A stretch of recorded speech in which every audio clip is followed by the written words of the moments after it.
Good morning. Welcome to the wrong side of the tracks. The visionary writing of Angela Carter was magical, funny, frightening, subversive. Her creations were darker and wilder than anyone before her had dreamed. I think she opened imaginative doors and said, this is possible. What big teeth do you have? All the better to eat you with.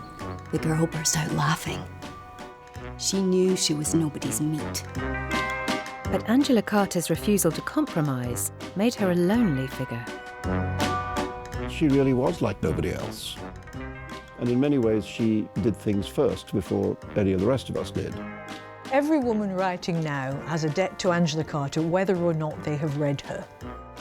I look at those Disney films like Frozen and I think, who's given Angela Carter's estate 10%? She invented the princess who turns things on their head. She turned it all inside out.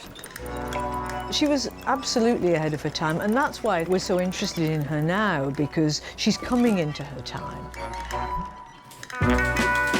This film brings to life the fabulous visions of Angela Carter. Her wild women, her fearless heroines, and, with the help of her diaries and letters, the most marvellous place of all, the world inside her head. Okay, I write overblown, purple, self-indulgent prose, so fucking what?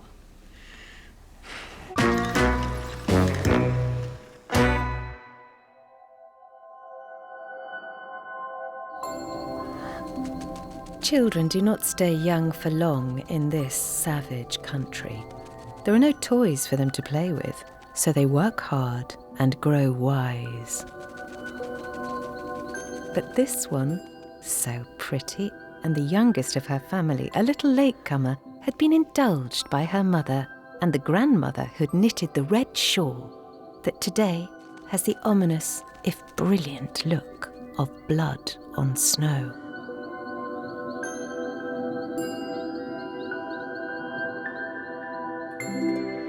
And far away, in a great southern city, lived another little latecomer. Angela Stalker, born in 1940, was the baby of her family. When she was 12, her brother wed a woman named Joan. That's me, getting married. There's Angie. She just looked fat, I'm afraid. Tubbs. They called her Tubbs, she said, which was unkind, but then children are. Angela's mother didn't help. Olive Stalker saved up her rations to feed her only daughter treats. At the age of 8, I thought she needs to let her go. She's not 4 now, she's 8, and it was difficult. If she went up to the loo, she had to leave the door open and things, you know. Her mum really treated her as if she couldn't manage if you weren't there. I mean, Angela's mother treated her as a sort of doll. And her mother cosseted her and looked after her to a fairly weird extent. And this basically robbed Angela of any sense of agency. We had no idea she was going to become a novelist, really. But she always had plenty of imagination, did Angie. By her first year of high school, Angela had lost herself in the dark world of mythology. Thebes, ancient capital of Egypt, deep in slumber lay, sleeping against the sorrows of another day. The priests in the temples chanted psalms and praises. Amen-Ra, the voices cried. Amen-Ra, we thank thee greatly. Another night has died. Angela began to rebel and wrestle control of her life from her mother. She decided she was going to get slim, and that made all the difference. I am not going to be this fat Tubbs that everybody laughs at school. Melanie grew to fear the bread pudding. She was afraid that if she ate too much of it, she would grow fat, and nobody would ever love her, and she would die a virgin. The gargantuan Melanie, bloated as a drowned corpse on bread pudding, recurred in her dreams, and she would wake in a sweat of terror.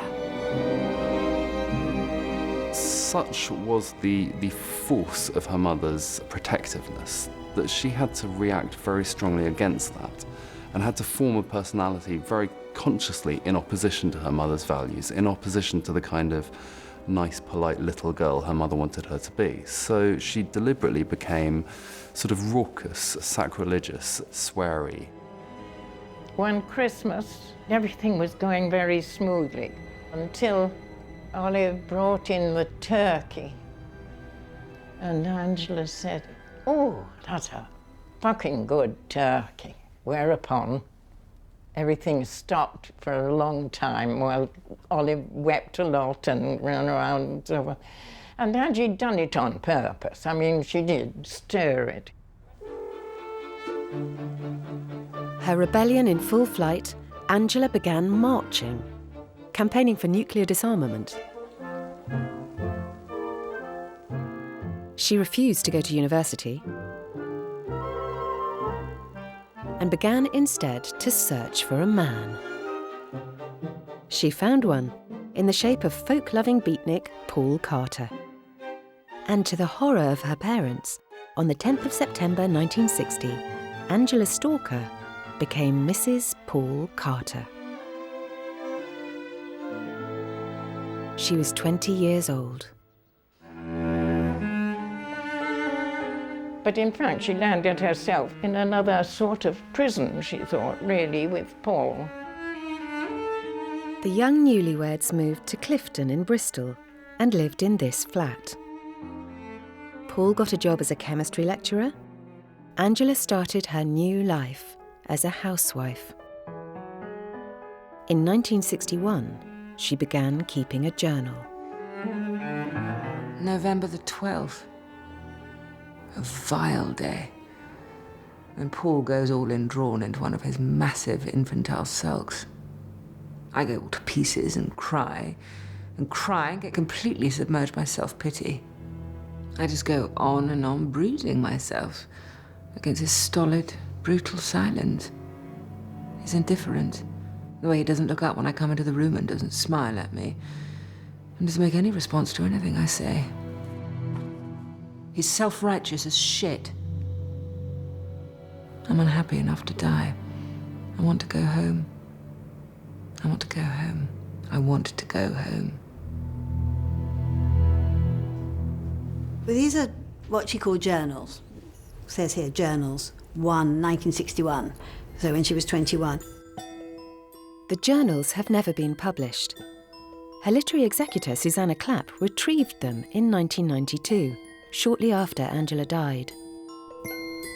This is very typical of them, that she cut things out and put them on the covers, as a teenager might, really.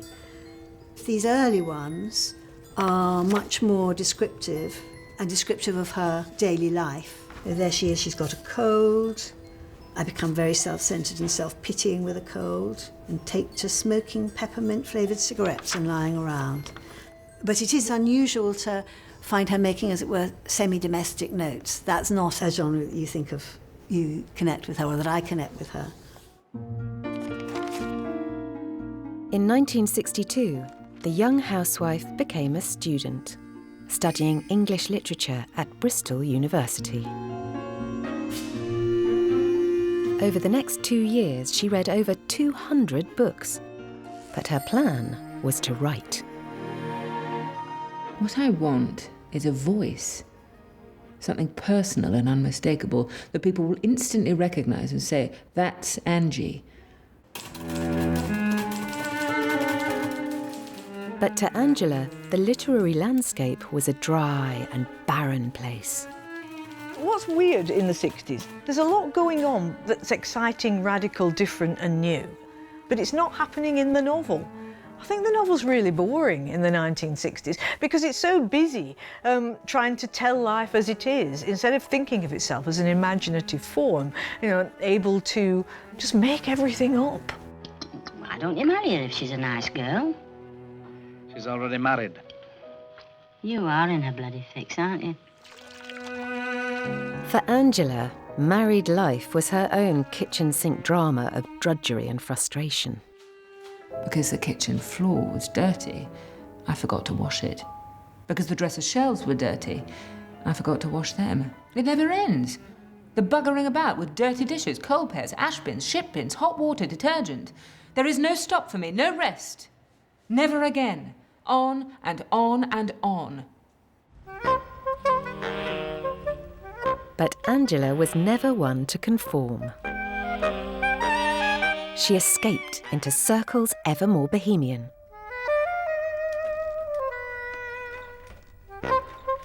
And there she met a kindred spirit. Corinna Sargood, who would illustrate some of Angela's books. If you were issued with something as hideous as a Zimmer frame, you too do something about it. It's got sadder and sadder.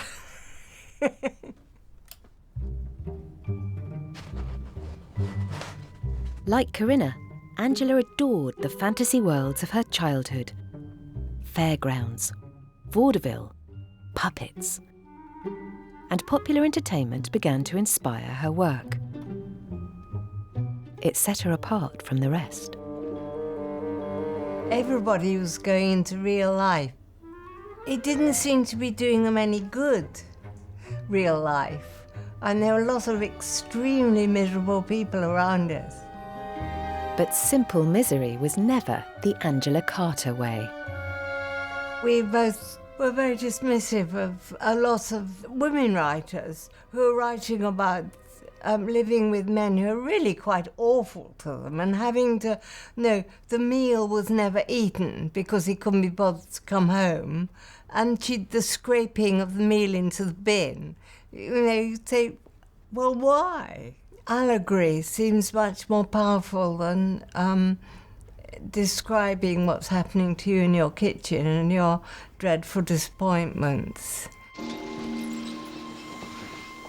Angela developed a lavish writing style, rich with imagery. The Magic Toyshop is the story of Melanie, a naive young girl who is sent to live with her controlling uncle, a sadistic puppet master. She'd been fond of ballet for a time. Now she herself was on stage with an imitation swan.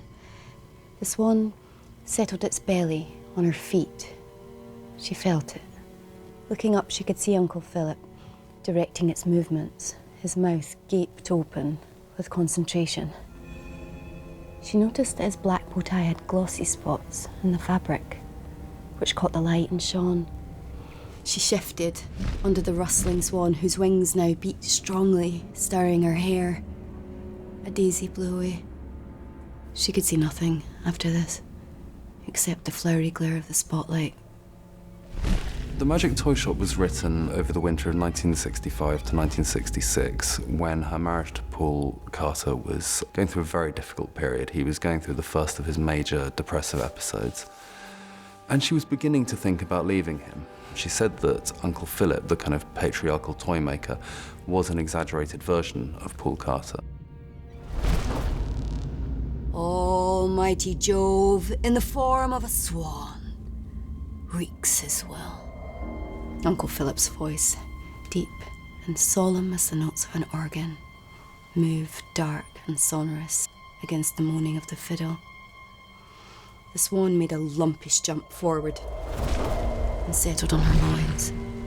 She thrust with all her force to get rid of it, but the wings came down all around her like a tent, and its head fell forward and nestled in her neck. The gilded beak dug deeply into the soft flesh. She screamed, hardly realizing she was screaming. She was covered completely by the swan, but for her kicking feet and her screaming face, The obscene swan had mounted her. She screamed again. There were feathers in her mouth. She heard the curtains swish too, amid a patter of applause, and thought it was the sound of the sea.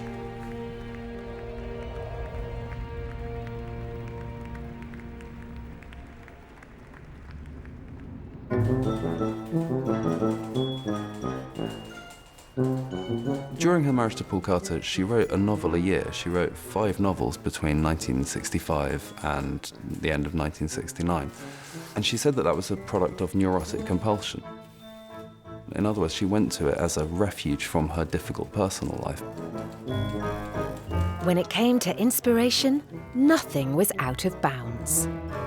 Comic books, sci-fi, psychoanalysis, folk song. She was taking the wider culture and borrowing from everywhere. I mean, she was like a literary version of Sgt. Pepper's Lonely Hearts Club. She just thought, I'm having it all. But one thing was holding her back. Her marriage. As I try and grow, as I submit myself to change to help him, as I make allowances and act tenderly and do all the things a good wife should, my fucking understanding, my kind heart, so I am building a better and stronger cage for myself. Every day. And in every way. Writing was Angela's route to freedom. Her book, Several Perceptions, won her the Somerset Maugham Award and £500 to spend on travel. Which is how, in 1969, a few months short of her 30th birthday, Angela took a holiday on her own to Japan.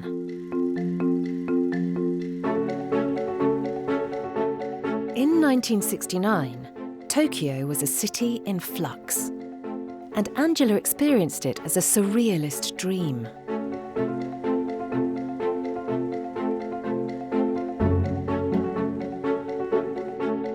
It is as though Fellini had decided to remake Alphaville.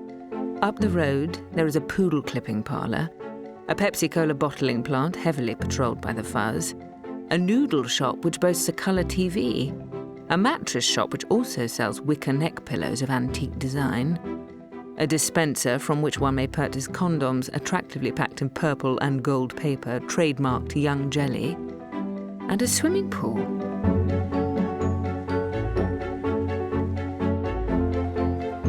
With the students up in arms against American imperialism, it seemed to Angela that anarchy and desire crowded the streets. Angela's engagement with Japan, I think, made her who she was. She was interested in that kind of writing, which took the real world and turned it into a carnival.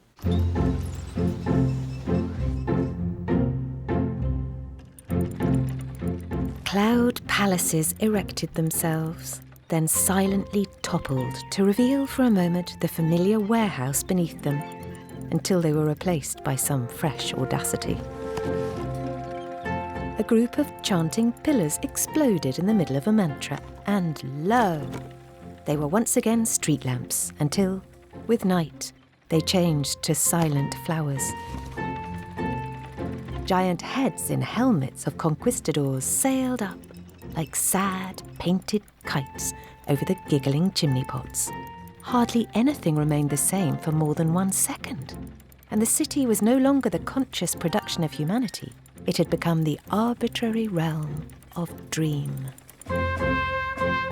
With Paul back home in Bristol, Angela was only due to stay in Japan for 6 weeks. She ended up staying for 2 years. And it was all because of a chance encounter with a wannabe writer named Sozo Araki.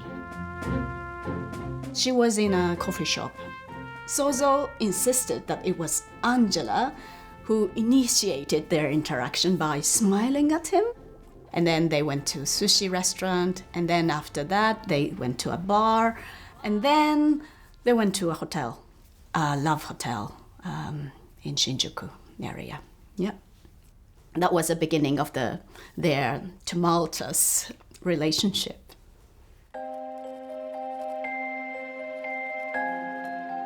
I sense in him an extraordinarily tragic potential. Indolent, filthy, often unshaven. His beard, by the way, if he let it grow, will grow in the perfect shape of a hero in a Japanese film. He is so beautiful, so variously beautiful. She wrote a letter saying, I'm never coming back to Paul. Please don't try and make me, which I had no intention of doing. But please keep an eye on Paul. I mean, he was deeply shocked, but the fact he didn't really understand shows why she left. Within 2 weeks of meeting Sozo, Angela decided she would live in Japan and make a go of her relationship. But her lover had other ideas. Sozo was a player, and he had other women, probably one-night stands or semi-one-night stands. But he was unfaithful. Yeah, that's for sure. Lipstick on his underpants? Dear God, I never had that trouble with Paul. I wait with bated breath to see what surprises next week may bring. I shall probably discover residual traces of a Mars bar in his anus. The affair was over, but Angela remained in Japan. She got a job as a hostess in an upmarket bar catering to Japanese businessmen. The experience was interesting in an intellectual way, but disgusting as well, because, you know, they had to feed a Japanese businessman as if they were babies, you know, like, eat it, like this. One customer's English was limited to the single word masturbation, which he pronounced very frequently with a singular relish, while another grasped my thighs quite unexpectedly and then announced, "I want you tonight." It is no good turning wrathfully on the poor things and crying, "What do you think I am? A prostitute?" They know you aren't a prostitute. And at first she blamed Japanese women, but in fact she realized that it was not them, it was a society. You know, it's a patriarchal world, and Japan is a sort of a exaggerated example. Exaggerations of women seemed entrenched in Japanese culture. Angela became fascinated by kabuki theatre, where the roles of women were played by men. Angela Carter found it very intriguing that the ideal femininity in Japan is a male construct. It's a staged, fabricated femininity, and that made her radicalized as a feminist. In 1972, Angela returned to Britain.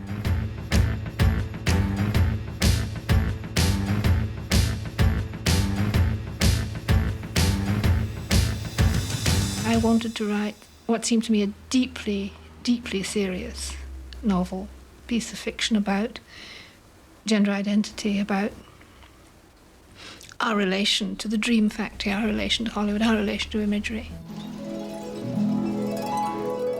Angela's next novel revealed that the ideal woman was never all she seemed.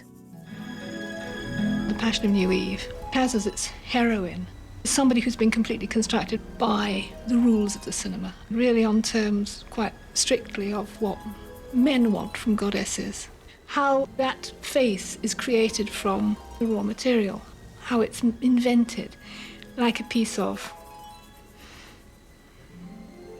cookery, really, a piece of haute cuisine.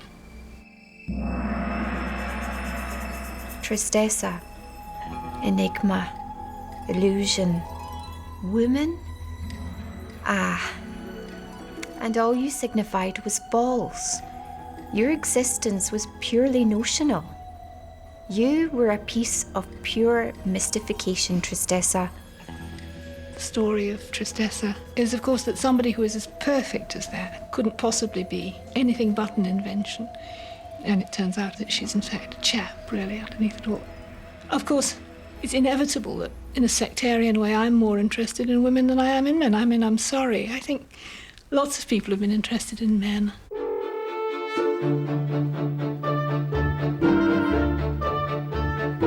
Angela wasn't on her own. In 1973, there were more than 60 feminist groups in London alone. The women's lib movement was out in force. Why are you dressed like this? This is International Women's Day today, and you sent a male to interview me and a male cameraman. Where are the all women cameramen at the BBC? I think her relation to the women's lib movement was slightly complicated. I mean, she wouldn't have hesitated, of course, to call herself a feminist, but she wouldn't have signed up to a women's lib march, I think. Never one to join a club, Angela said she preferred to snipe from the sidelines. In The Passion of New Eve, New York City is under attack from a radical group, the women. Our anti-hero, a womanizing young Englishman, is kidnapped by a female cult, led by a many-breasted mother goddess who forces him to have a sex change as punishment for his misogynistic crimes. Angela wasn't taking the women's lib movement entirely seriously. And richly, hugely, she began to be again. She announced herself in thunder. I am the great parasite. I am the castratrix of the phallocentric universe. I am Mama, Mama, Mama. Again the chorus took up the hiccuping yowl.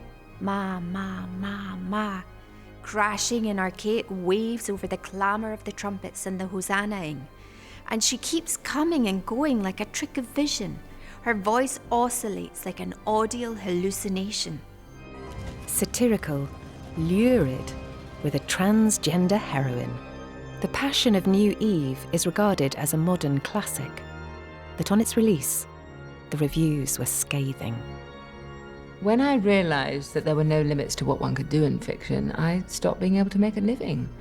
It marked the beginning of my obscurity. I went from being a very promising young writer to being ignored. She was writing a different kind of thing that people didn't quite know what to call. And guess what? They still don't quite know what to call it, because it's pretty unusual and, let us say, unique. She was her own thing, and she was not a compromiser. Down on her luck, Angela took on commissions as a freelance journalist. She lived very, very frugally. I mean, the royalties were tiny that she was getting. And when she did articles for the Radio Times or Cosmopolitan or New Society or the New Statesman, this was a lifeline. And she said that 75 quid for an article in the Radio Times keeps the house warm for a couple of weeks. The big changeover happened, I think, in the 70s and 80s when more women got into publishing. And in 1973, Virago arrived. Its mission? To publish books by women writers. And in Carmen Khalil, Virago's founder, Angela would find a trusty ally. Typical Angie. Happy birthday, but will you respect me in the morning? She really was a one, wasn't she? That's me, and that's some useless man I'm beating around the head with a whip. It's just a non-feminist joke, isn't it? Carmen coming along, Carmen and people involved with Virago, what they wanted was a company that would understand the value of women's writing and actually bring it back and push it out there. I got published in paperback by Virago first because I got rejected by all the other ones. Silly old them. In the early days of Virago, Angela was the first writer Carmen commissioned. She said, I'll write a book for you, and this is what I want to write about. I said, absolutely wonderful, we'll do it. The Sardian Woman was a work of non-fiction that took everyone by surprise. After all, the Marquis de Sade seems unlikely inspiration for a feminist. Sade, an unusual man, aristocrat, atheist, sodomite, novelist, old lag, dramatist, flagellant, glutton, and master of black humour. This man, who was capable of inventing the most atrocious massacres, felt sick when he smelt the blood from the guillotine. The Sardian Woman takes two of de Sade's characters as its starting point. The chaste and virtuous Justine, who obeys the rules of a society created by men and becomes its victim. And her sister, the villainous Juliet, who exploits her sexuality, indulging in a sadistic array of vices, and becomes monstrously wealthy and powerful.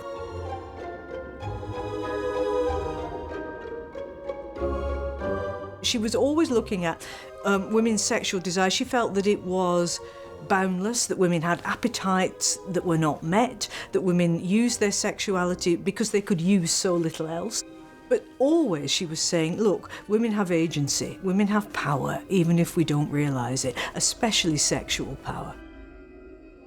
Whatever else he says or does not say, Sade declares himself unequivocally for the right of women to fuck.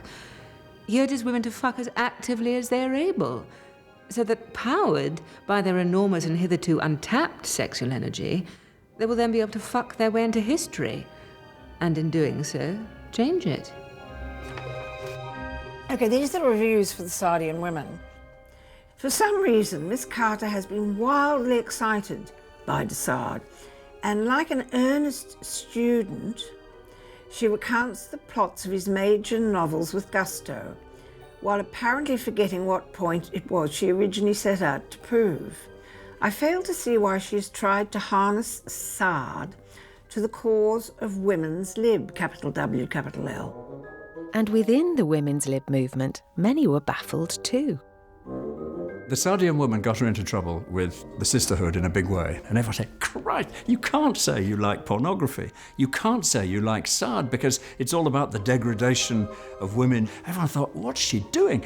She thought that literature mustn't be a sort of comfort blanket, it must be transgressive. And so one of the things that attracted her Sade, he's sticking two fingers up at the establishment and he's beyond the pale. But what her critics missed was that in the Sardian Woman, Angela was arguing for something fundamentally human, for men and women to love and be loved as equals. She had a problem with her sink, under the sink, whatever those things are, pipes. And Mark came to fix it. I mean, he came from what Angie would describe as a working class family. He was extraordinarily beautiful and tall, and very, very, very silent. Mark Pierce was a 19-year-old construction worker from Bristol. Angela met him when she was 34. He smiles, he lays down his pipe, his elder bird call. He lays upon me his irrefragable hand. His eyes are quite green, as if from too much looking at the wood. There are some eyes can eat you. Her story, The Earl King, is a version of a German folktale about this sort of malevolent woodland creature. And Angela's version of the Earl King is based certainly physically on Mark. He has the same green eyes and long hair, and she wrote in her journal, Mark is der Erlkönig, which is the German word for the Earl King. Your green eye is a reducing chamber. If I look into it long enough, I will become as small as my own reflection. I will diminish to a point and vanish. I'll be drawn down into that black whirlpool and be consumed by you. She was unnerved by how deeply she was falling for him.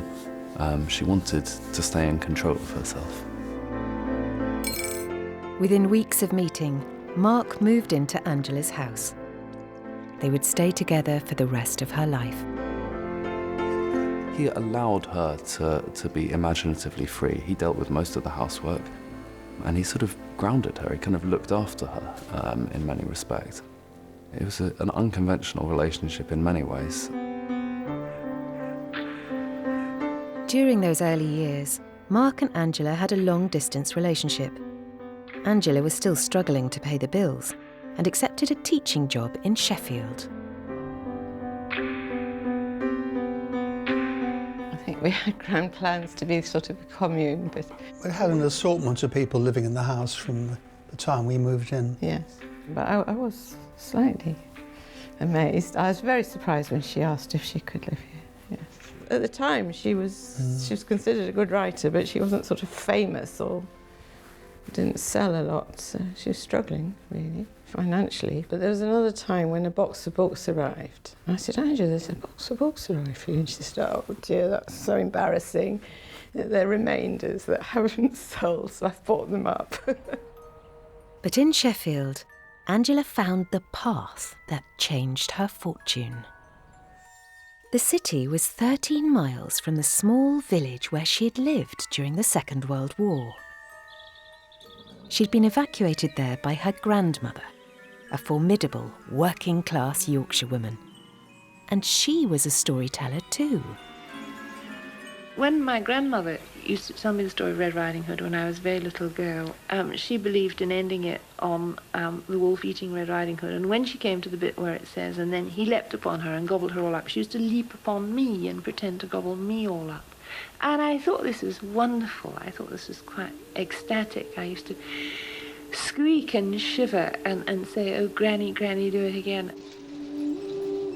Angela began writing fairy tales of her own, in her grandmother's voice. Of all the teeming perils of the night in the forest, ghosts, hobgoblins, ogres that grill babies upon gridirons, witches that fatten their captives in cages for cannibal tables. The wolf is worse, for he cannot listen to reason. You are always in danger in the forest, where no people are. What Angela Carter did with the fairy tales was take the stories that we all know and turn them inside out, make it into something which gave women back the power. What big teeth you have. She saw how his jaw began to slaver, and the room was full of the clamour of the forest Liebestod, but the wise child never flinched, not even when he answered, all the better to eat you with. The girl burst out laughing. She knew she was nobody's meat. When I opened the Bloody Chamber for the first time, it blew my mind. With one bound, she was free. And that is the end of all of those stories, how women are freed either by going into the difficulty or by killing the big bad man. She laughed at him, full in the face. She ripped off his shirt for him and flung it onto the fire, in the fiery wake of her own discarded clothing. I just thought it was a masterpiece. You know, I just thought that was one of the most extraordinary books I'd ever read, and I still think so. 5, 4, 3. The Bloody Chamber led to numerous publicity appearances, but not everyone was entranced.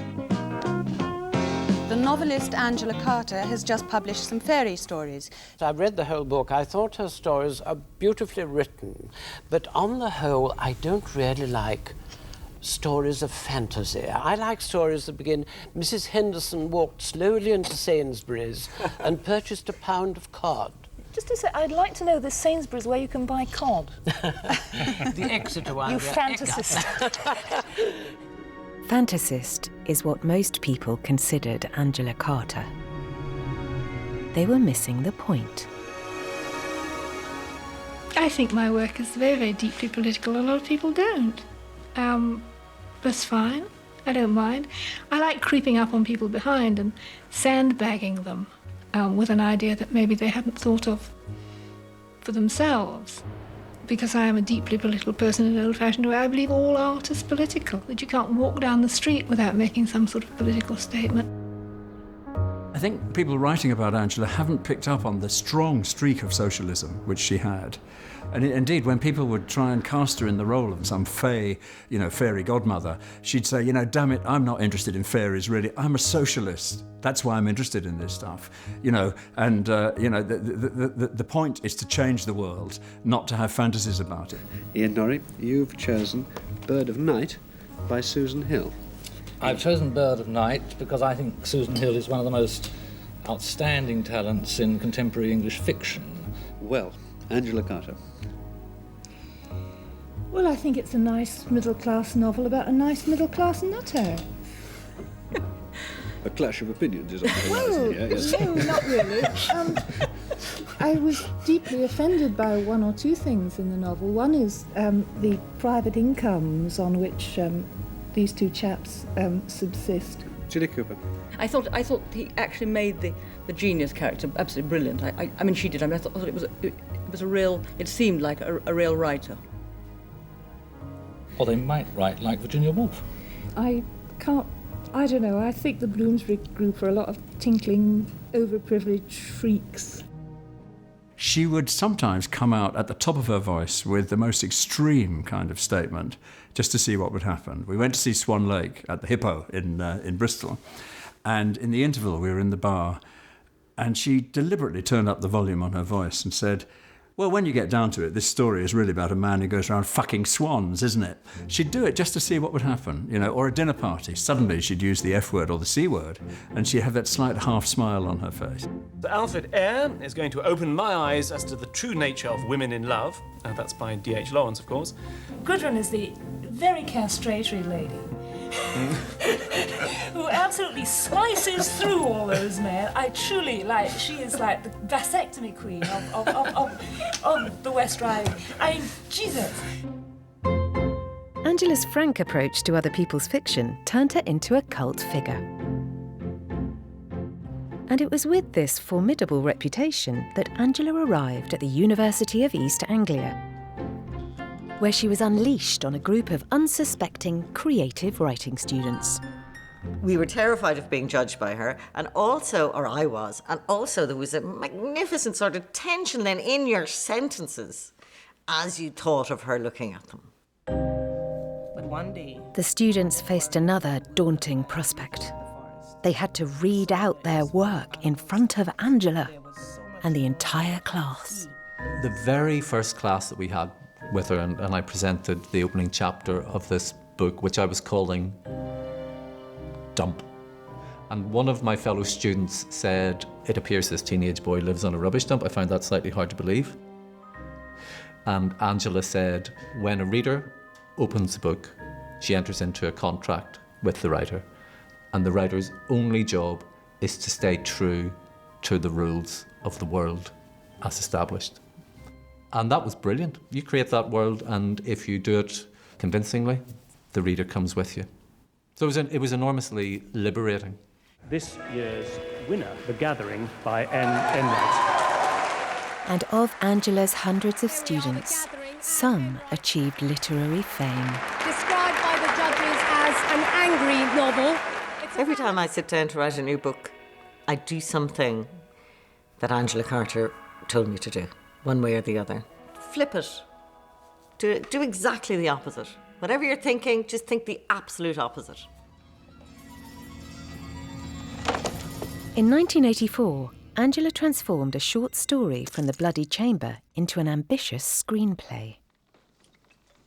The Company of Wolves, her skewed take on Little Red Riding Hood. Is that all you left of her? I think her time was coming. I think people were waking up to the particular voice that she had. In a Carter-esque twist, it wasn't just the wolf who drew blood. Jesus, what big teeth you have.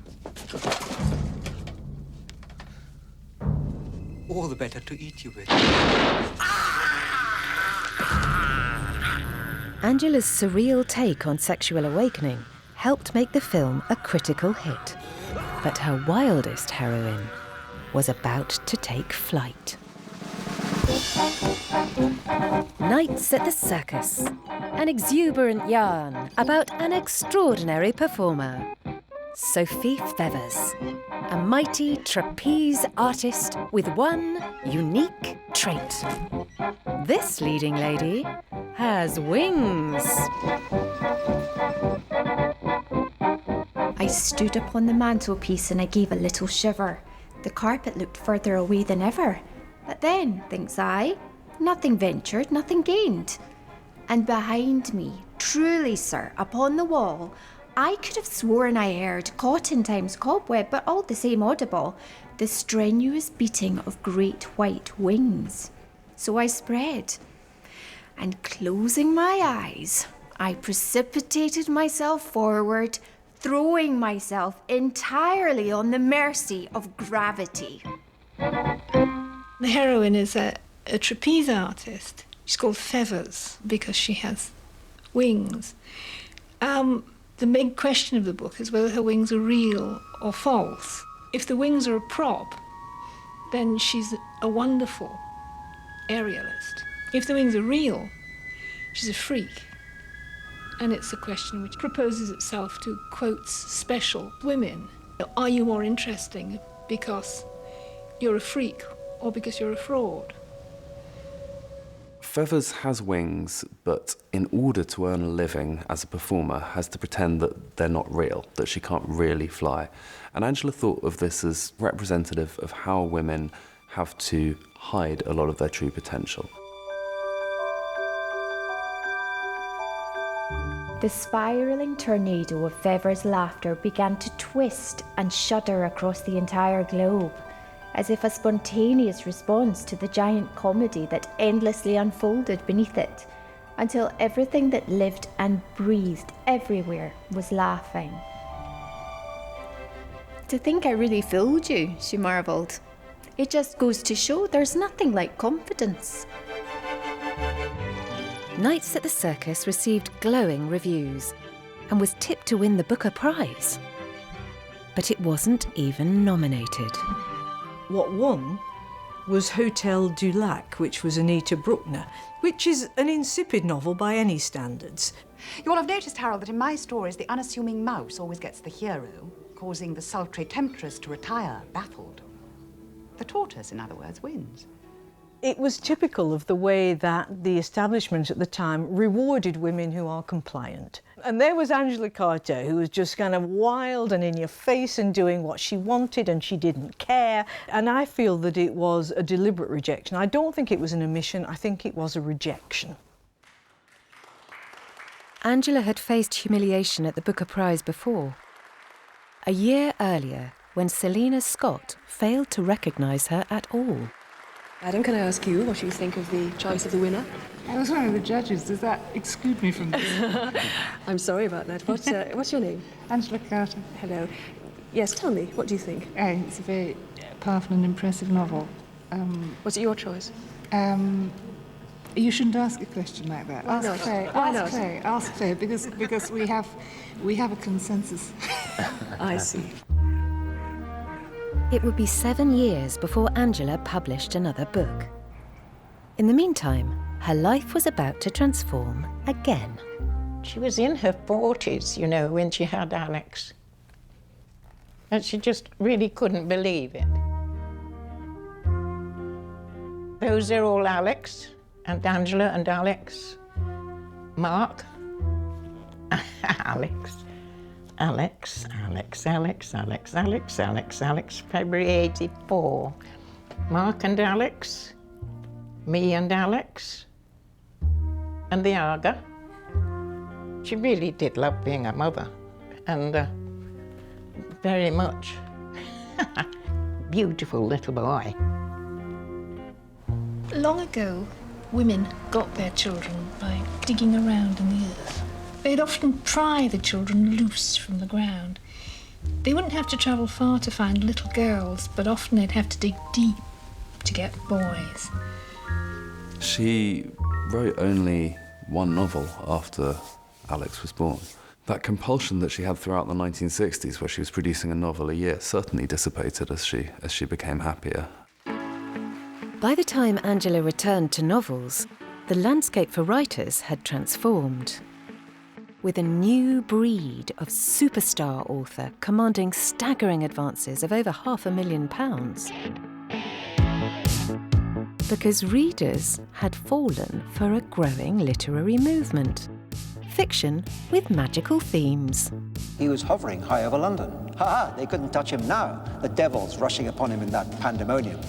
A lot of us who were coming up at that time in the late 70s and the early 80s were kind of in love with her work, you know, and enormously kind of enabled by it, gave us permission to be kind of wilder and more inventive.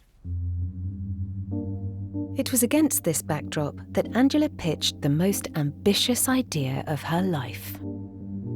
Ah, this is Wise Children. This is her synopsis. Wise Children will be a long, comic, panoramic novel and will use the theatre as a metaphor for British society over the last 100-odd years. Its subtext, evidently, is the general inefficiency of patriarchy. As her publisher, Carmen negotiated Angela's advance with the head of the company. She was aiming for a 6-figure sum. Angela is a writer who will sell for years, I believe. Basically, I think she wants to know and get her market price. Angela wants to know what we think she's worth. Not much, according to Carmen's boss. I'm allowed to offer 60,000. Yes to 60,000. Not in love with it. Keep the offer on the table. I wish I'd been born later on and hadn't had to put up with this shit. So for an advance of £60,000, Angela spent the next 4 years writing Wise Children. She was saving the best till last. Good morning. Let me introduce myself. My name is Dora Chance. Welcome to the wrong side of the tracks. It's very unusual in giving the narrative to a working class woman. And Angela was famously said, whenever I read a novel in which there's a comic charwoman, I throw the book across the room with a flood of expletives because it tells me everything I need to know about the person who is writing that book. That was absolutely the opposite of what she did in Wise Children. Wise Children is the story of a pair of dancing twins.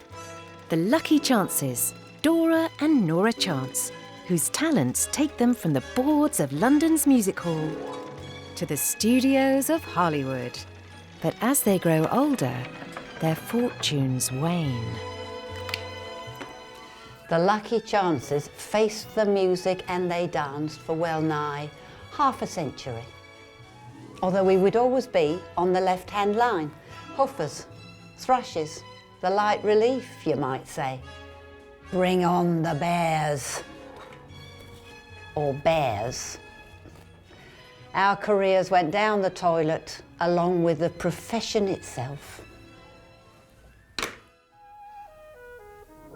There's a section in Wise Children towards the end when the girls, who are now in their 70s, dress up for a party and they put on the faces they used to have. They're very conscious of recreating themselves. I mean, in fact, because they're now batty old hags, they recreate themselves as grotesque parodies of the girls they were. But in a sense, they know perfectly well that even when they were girls, they were grotesque parodies of the girls. They really were. Show business, being a showgirl, is a very simple metaphor simply for being a woman, for being aware of your femininity, being aware of yourself as a woman, and having to use it to negotiate with the world. It's every woman's tragedy, said Nora, as we contemplated our painted masterpieces. After a certain age, she looks like a female impersonator. Mind you, we've known some lovely female impersonators in our time. But shortly before the book's release, Angela received some devastating news. I'll never, ever forget it. I was sitting in my office in Chateau in Windus, and the door opened, no appointment had been made, and in came Mark and Angie. And they were standing in front of me, in front of my desk, and they said, "We've got something to tell you." Decades of smoking had taken their toll. Angela had cancer, and there was nothing anyone could do. Mark is bearing up. We're all bearing up, in fact. Fuck it. We watch a lot of videos, bed rest, and rich food. She was incredibly stalwart.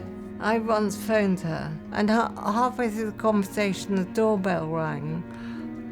And she said, "Hang on," and she answered. She said, "Oh, he was a man without a scythe, so that was all right, continue." She spent all of her time digging up the ground. She dug and she dug until she came out on the other side of the earth. 2 weeks after writing her will, Angela and Mark were married.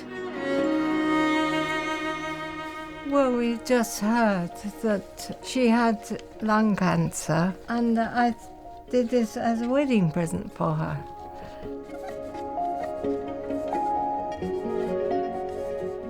I hoped it would convey how I understood, and I was very sad about her illness.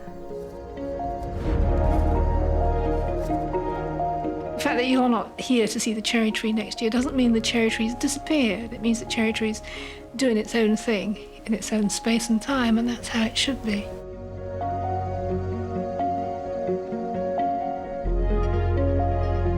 Mark was wonderful when she was ill. You know, you couldn't have had a better person, and he looked after her incredibly well.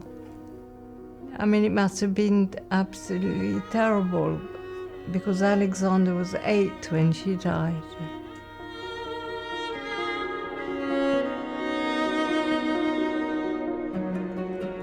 Angela Carter died at home on the 16th of February, 1992. She was 51 years old. It was a horrible shock. People that you think are going to be with you for the next part of your life are just suddenly not. She had a lot of writing years left that she was not able to use. So she is one of those people about whom you imagine, what would she have done?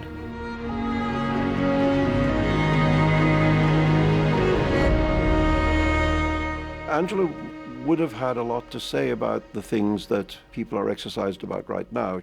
The monstrosity of men was always a subject for her, you know, and she knew very well what men were capable of, you know, and I think in a way, you know, the title story, The Bloody Chamber, if you read that, I mean, it's as good a description of Harvey Weinstein as it's possible to get. I think Angela Carter's everywhere. You don't need to see her, you don't need to have read her, you don't need to think you know anything about her. When something is powerful enough, it has an indirect influence. Above all, it's about freedom. You know, that's what women are fighting for above all, isn't it? Freedom. And that means imaginative freedom. Freedom to dream yourself into a different possibility. She helped us do that.